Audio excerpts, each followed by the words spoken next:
And beginning in the fourth paragraph, Thucydides says the following: Minos was the earliest known figure we hear about to acquire a navy, and he made himself master over most of what is now called the Hellenic Sea.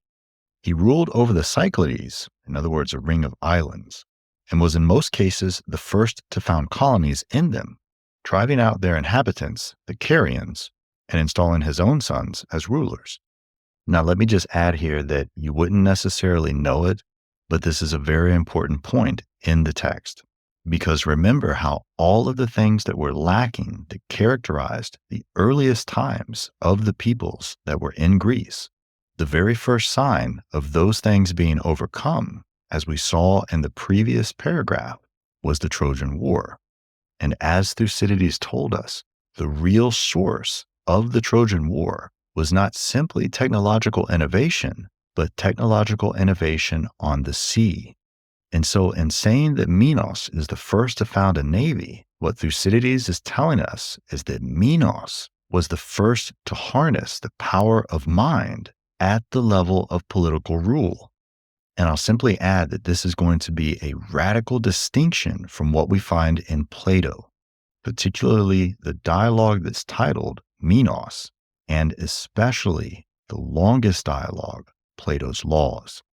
In both of those cases, Minos as a lawgiver and founder is going to be associated with the divine. And what we're seeing right here in Thucydides is that yes, Minos is associated as a lawgiver and founder, but there's nothing whatsoever said about the divine. In fact, it's technological innovation, that is the source of Minos' power, his strength, as a lawgiver and founder. And continuing, Thucydides says, Minos probably also cleared piracy from the seas as far as he was able to enable his revenues to get through to him more easily. For in earlier times, the Greeks and those of the barbarians who lived on the coast of the mainland or on the islands turned to piracy as soon as the passage of ships between them built up. They were led in this, in other words, the pirates were led in this, by their most powerful men, who acted both for their own gain and to provide for the needy. They directed their attacks at cities that were unwalled, consisted of village settlements, and raided these, making most of their living from this activity, which was not yet regarded as anything to be ashamed of, but had a certain prestige.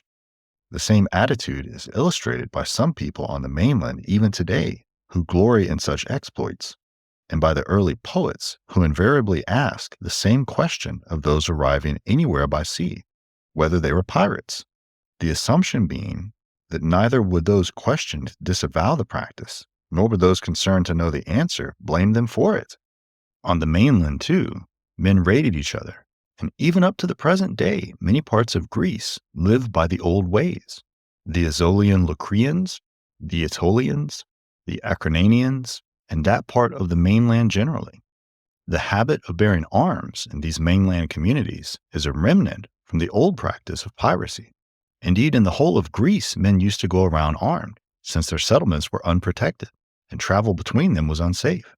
And so they got used to carrying weapons in their everyday life, just as barbarians do. The parts of Greece that still live this way are an indication of practices once universal everywhere. All right, so that's the fourth paragraph. Now, the most important thing in that paragraph is the introduction of Minos. It's Minos who establishes the first navy. And then notice also what Thucydides adds regarding the establishment of that navy.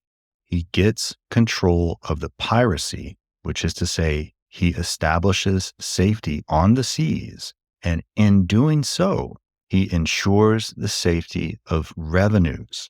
In other words, he safeguards the accumulation of wealth that results from commerce, which is to say, contact with other peoples, either by land or especially on sea.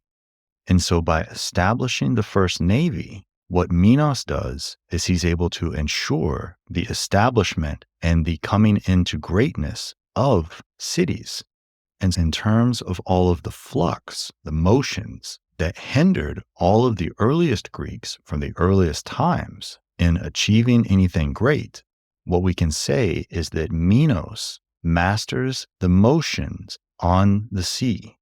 And with Minos, we have the theme of techne, or what we think of as technological innovation.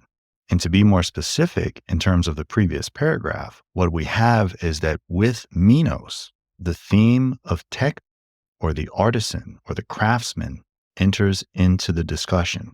Because from the shipbuilder to the establishment of the Navy to the successful flourishing of commerce and trade, we get the accumulation of wealth, which is to say the revenue that is necessary for a city to flourish.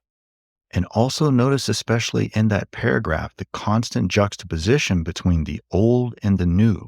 In fact, in saying that there are still cities on the mainland where people carry around weapons, Thucydides is all but explicitly saying the earliest of Greeks were barbarians. And so again, the fundamental distinction had not yet been made between barbarism and Greekness. But with Minos, which is to say the establishment of a navy, which is to say the establishment of the arts, that changes. And Greekness as such strides onto the stage as the establishment of the first navy, which is to say, again, and to emphasize, the successful establishment or institutionalization of techne, art, the artisan, craftsmanship, technological innovation. Now, because of the way that Greek is written, translators will often split paragraphing or combine paragraphing in their own various ways. And in the Cambridge edition, the one that I'm reading from, the entirety of everything I just read was paragraphs 4, 5, and a little bit of the opening of paragraph 6.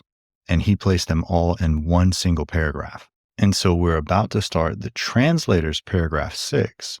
But depending upon the translation that you have, it might be a different paragraph, but keep in mind, all of the translations include the numeration of paragraphs that are found in Thucydides. And so you can always keep track of the paragraphs by Thucydides' paragraphs. And that's what I'll always try my best to stick to, namely Thucydides' paragraphing of the text, which again, just to emphasize, you'll always find Thucydides' paragraphing on the left or right margin of any of the translations that you're reading from. And if this sounds confusing, don't even worry about it. So this is just a slight editorial sidebar by me to help you as you're following along in whatever translation that you're using of the text. And so with that being said, Thucydides continues as follows.